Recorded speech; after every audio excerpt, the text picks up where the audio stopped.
बोल मेरे श्री गुरु महाराज की जय। बोल सांचे दरबार की जय। आओ मेरे मालिक की प्यारी संगत, हम एक बार फिर से नए अध्याय का श्रवण करते हैं और इस श्रवण रूपी गंगा में स्नान करते हैं। अगला अध्याय है बिनु सत्संग विवेक न होई। पुरुषार्थ के साथ साथ जब तक प्रभु कृपा शामिल न हो तब तक पुरुषार्थ की सिद्धि होना भी बहुत मुश्किल है। पुरुषार्थ के पीछे एक शक्ति है जिसे प्रारब्ध भी कहते हैं और वह प्रभु कृपा भी कही जा सकती है। दोनों के चलने से हमें रोशनी मिलती है। यहाँ हम सब इकट्ठे मिलकर बैठे हुए हैं, न जाने पहले मिले थे कि नहीं और आगे मिलना होगा कि नहीं। यही वह धरती है जहाँ हमसे पहले कोई भी न था। धरती वही रहेगी किंतु हम न होंगे। इस वर्तमान अवस्था को देखना है। आपको पता चला कि यहाँ सत्संग होगा। सत्संग सुनने की वस्तु नहीं होती, करने की होती है। जो किया जाता है वह कहा नहीं जाता। कहना थोड़ा ही होता है, किया बहुत ज़्यादा होता है। गोस्वामी तुलसीदास जी ने रामायण बालकांड में कहा है, बिनु सत्संग विवेक न होई, राम कृपा बिनु सुलभ न सोई। यह भाषा का अंतर है। आज का मानव बोलियों में अड़ गया है, फंस गया है। कितना अच्छा हो कि हिंदी वाला कहे कि मेरे बुखार का नुस्खा हिंदी में हो तो मैं इलाज कराऊंगा, नहीं तो मेरा मरना अच्छा है। आज के मानव पर अफसोस आता है कि गुरुमुखी वाला हिंदी से लड़े और हिंदी वाला गुरुमुखी से, हिंदी वाला उर्दू से लड़े और उर्दू वाला हिंदी से लड़े। यह बच्चों का खेल है। किसी घर में 4 बच्चे होते हैं तो सभी कहते हैं डैडी मेरा है, तेरा नहीं। अब वह डैडी इतना चतुर है कि बच्चों के झगड़े को मिटाने के लिए वह कहता है कि मैं आपका हूँ, दूसरों का कुछ भी नहीं लगता। सुनने वाले सुजान पुरुष यह भली भांति जान जाएंगे कि यह बच्चों को टाल रहे हैं। कभी कभी महापुरुषों को विवश होकर कोई पंथ कायम करना पड़ता है जिस पर चलकर कई लोग गुमराह हो जाते हैं। पंथ नाम है मजहब का और मजहब कभी यह आज्ञा नहीं देता कि दूसरों की निंदा करो। नानक नाम चढ़दी कला, तेरे भाणे सरबत दा भला। गीता में भगवान कृष्ण ने अर्जुन के प्रति कहा है, पेट वैश्य है, पैर शूद्र है, भुजा क्षत्रिय है और सिर मस्तिष्क ब्राह्मण है। अब मैं पूछूं सिर कहाँ झुकता है? सिर पवित्र कब होता है? जब पांव पर झुके। शूद्र अर्थात पैर को कांटा चुभे तो रोएगी कौन? आँख। यदि आँख कहे कि मैं तो बहुत पवित्र हूँ, ऊंचे स्थान पर हूँ, मुझे रोने की क्या ज़रूरत? हाथ कहेगा कि मैं बड़ा हूँ और पाँव छोटा तथा नीचा है, चलो चुभने दो कांटा, मैं क्यों निकालूं? आज हमारे देश में इस जातिवाद के कारण बड़ी कठिन समस्या है। उस अकाल पुरुष सद्गुरुदेव की अपार कृपा है जो हमें सत्संग मिला। यक जमाना सोहबते बा औलिया, बेहतर अज सद साला तात बेरिया। 1000 साल की बंदगी एक तरफ और एक घड़ी का मिलना किसी महापुरुष से एक तरफ। हमें इस बात का पता नहीं चलता कि तत्वेता महापुरुष कौन है, कौन मूर्ख है और कौन सुजान। लक्ष्मण के प्रति भगवान राम ने कहा, सिमटी सिमटी जल भरहि तलावा, जिमि सद्गुण सज्जन पहियावा। सज्जन पुरुष गुण का ग्राहक होता है। नीम जड़ से लेकर पत्ते तक कड़वी है, लेकिन शहद की मक्खी उसमें से भी शहद निकाल लेती है। लुकमान हकीम का नाम तो आपने सुना ही होगा। वह बहुत कुरूप था और कुछ पढ़ा लिखा भी न था, किंतु वह वक्त के बादशाह का कबूले नज़र था। दोनों बचपन में दोस्त बन चुके थे और कुछ बादशाह लुकमान के गुणों से प्रभावित थे। ऐसा कथन है कि जब तक इंसान बोले नहीं उसके गुण अवगुण जाहिर नहीं होते। अब लुकमान उसके पास है। लुकमान के ईर्ष्यावादी यह चाहते थे कि लुकमान बादशाह की नज़र से गिर जाए। लुकमान उन साथियों के साथ बाग से फल लाते थे। रास्ते में वे साथी सब फल खा जाते थे।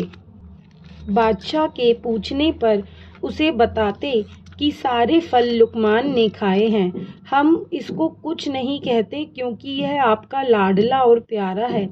वे चाहते थे कि लुकमान बादशाह की नज़र से गिर जाए।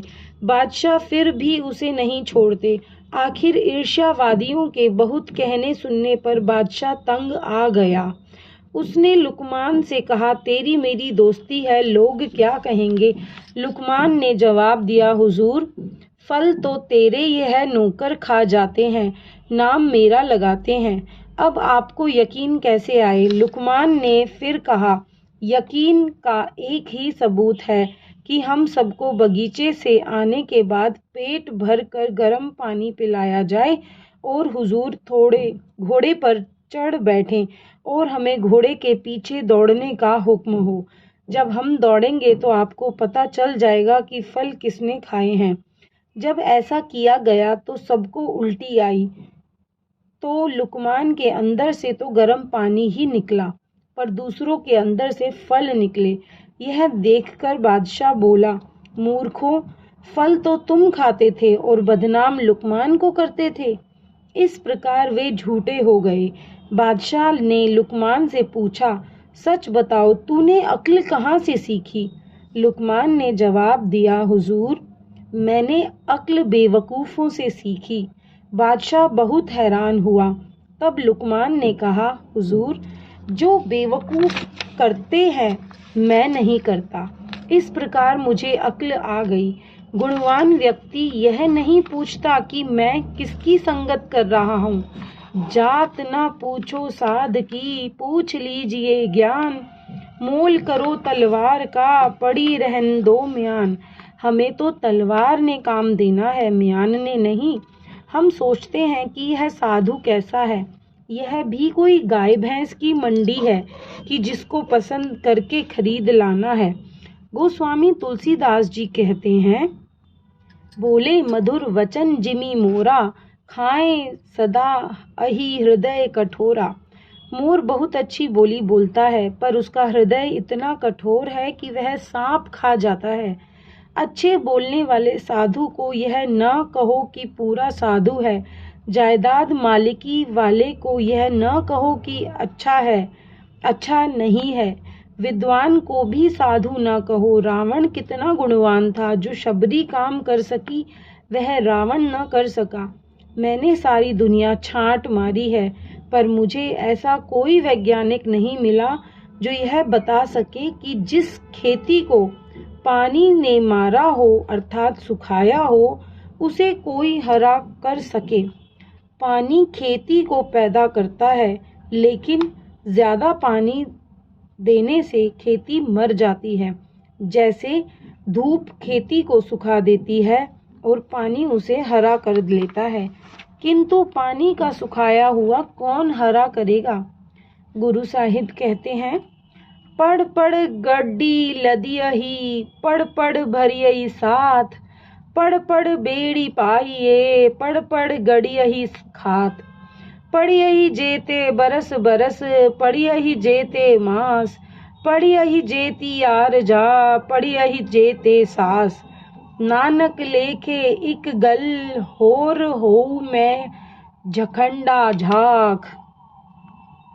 इल्म सीना, ब्रह्म विद्या को अक्षरों का आधार नहीं। रावण के पास ब्रह्म विद्या नहीं थी, पर अक्षरी विद्या इतनी थी कि 4 वेद, 6 शास्त्र और 18 पुराण इत्यादि सब कंठस्थ थे।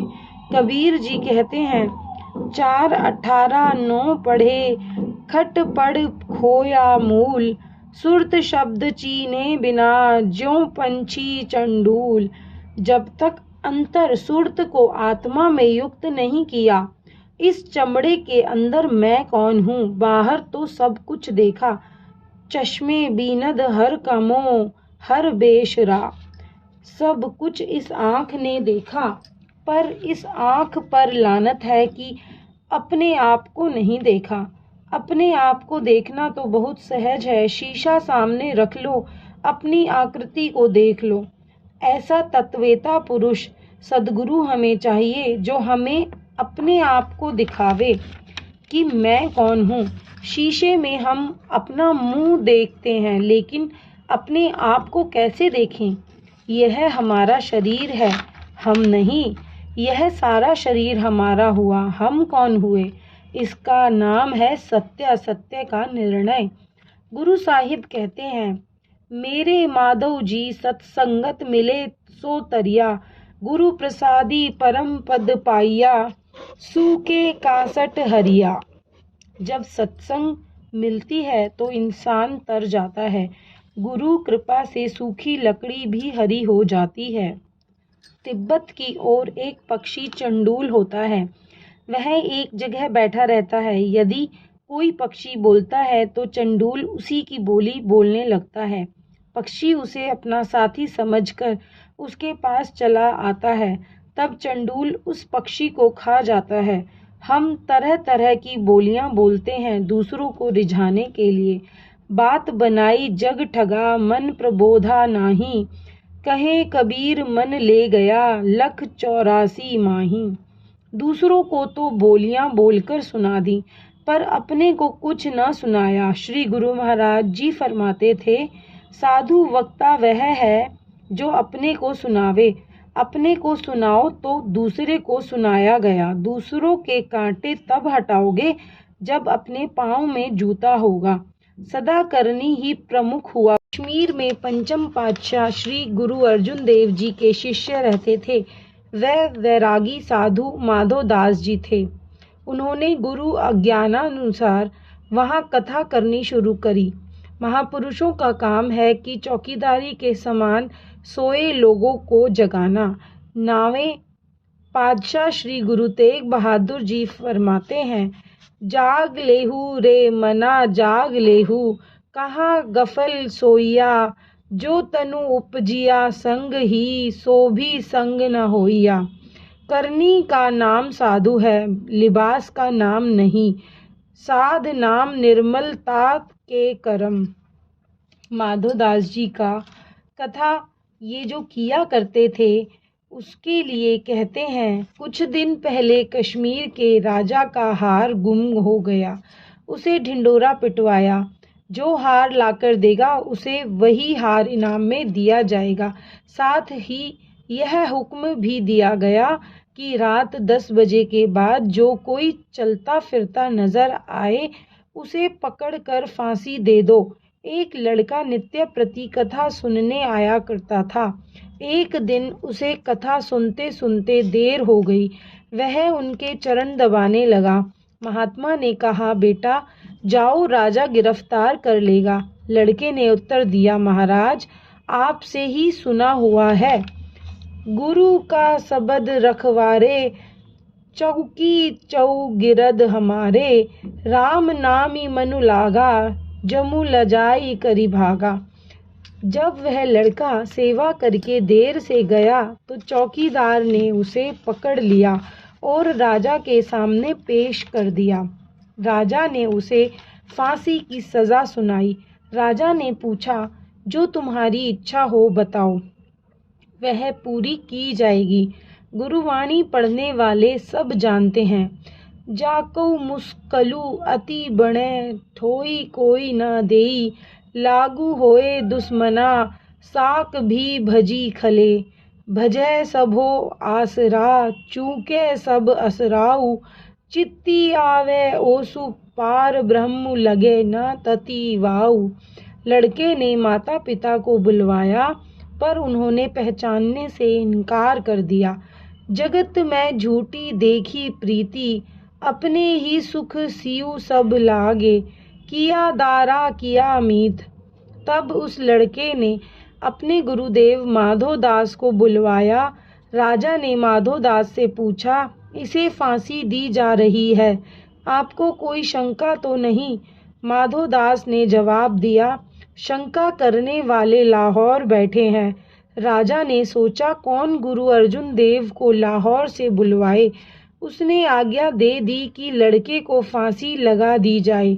जब बच्चे को फांसी देने के लिए तख्ते से लगाया तो तख्ते में से बड़े बड़े अंकुर फूट कर बाहर आ गए। अभी कील नहीं लगाए थे। राजा और जल्लाद सभी यह देख कर हैरान रह गए कि कब की सूखी लकड़ी आज इस लड़के के शरीर से स्पर्श होते हरी हो रही है। इस तख्ते के साथ कई लोगों को फांसी लगाई थी। यह अद्भुत दृश्य देख राजा ने तुरंत आज्ञा दी कि लड़के को फांसी न लगाओ। फिर राजा, लड़का, भाई माधोदास जी और अनेक लोग वहां से सीधे लाहौर पहुँचे। श्री गुरु अर्जुन देव गुरुवाणी रच रहे थे।